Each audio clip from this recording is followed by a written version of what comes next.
race is weird, I gotta tell you. I've met elves, and I've met halflings, and I've met allwings, and humans are weird. You see, uh, a lady will carry a purse, right? But in the Stone Age, we called that a pocketbook. It's neither a pocket nor a book. It's a purse. So anyway, English, a language where context doesn't matter. So anyway, today I'm going to give you another special addendum to mything persons. That's correct. My observations of all things supernatural. And who better to lead you through the supernatural than your old pal Eshkalar, the world's greatest Canadian wizard, huh? So,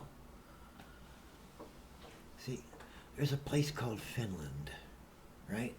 Where the people are very good at living in the cold. I don't know how they do it, because I hate it myself. I hated being at the North Pole Megapolis. Let me tell you, geez, you come out for your coffee break, and they like have to pick you up with an ice pick, tink, tink, tink, tink, and carry you back in front of the fire. And you're like, you're waiting to fart, you know. So anyway,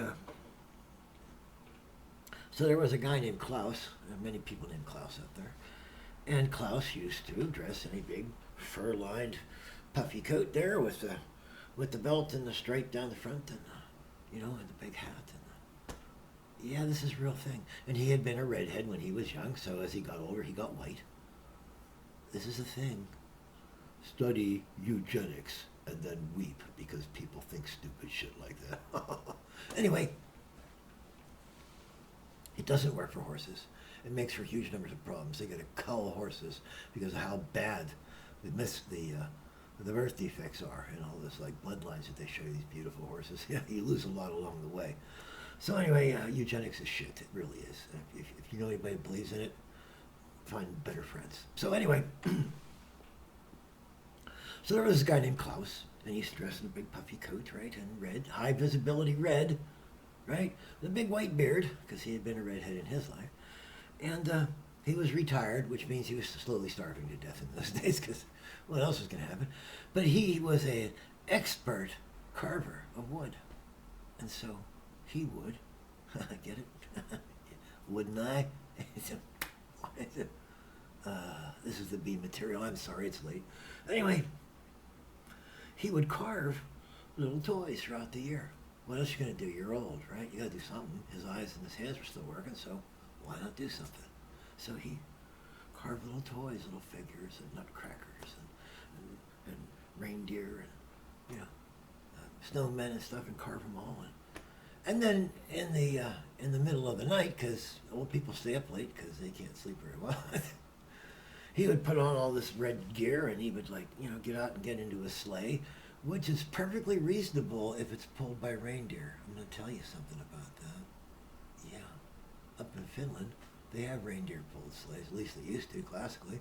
Reindeer are herd animals that are kept by herders. Yeah, I mean, there's free ones too running around, don't get me wrong, but yeah, there are a lot of what we would say semi-domesticated reindeer. And sure, you could hook some of those, the more placid ones, to a wagon. And in this case, your wagon has sleighs on the bottom because it's very cold up there. The snow seldom melts except in the summer. So, the ice doesn't melt except in the summer. So this guy, Klaus, would carve his little toys during the summer and winter, and he'd get there at the winter solstice, and everybody would give gifts and be nice to each other for a couple minutes, before they start hating again. And he would pass these toys out. And get this. Until very recently, people in several places where it's either very muddy or very cold, or places where the environment was otherwise abusive, they would wear wooden clogs. Sometimes over their regular shoes, sometimes they'd take their shoes off, put the clogs on, and work like that. So what happened was, you used these clogs during the day, and they were filthy dirty, right? And any water's cold, because you'd have to spend a lot of fuel to heat water. So nobody wants to heat water and wash off your clogs, so just to bring them into the house, you're going to take them out to the factory or wherever tomorrow, right? So they'd leave their clogs outside on the stoop. If you don't know what a stoop is, that's okay. I don't know half the stuff you know. So anyway, and So this Klaus guy would come around at night, and every time he saw one of these clogs, he saw the little ones, which are meant for, school-age kids, he would drop one of those little carved wooden toys in it. Was he a total perv? I don't think so. I think he was just a lonely old man. And this was his way of giving back to the community that obviously had supported him well enough that he was still alive when he was old. It wasn't a common thing in those days, and Finland has some rough climate on old people, I'll tell you what. So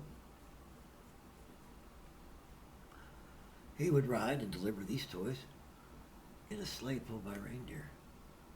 A big red coat, big red pants for high visibility. That's, where's my senior? Oh, there he is against the snow.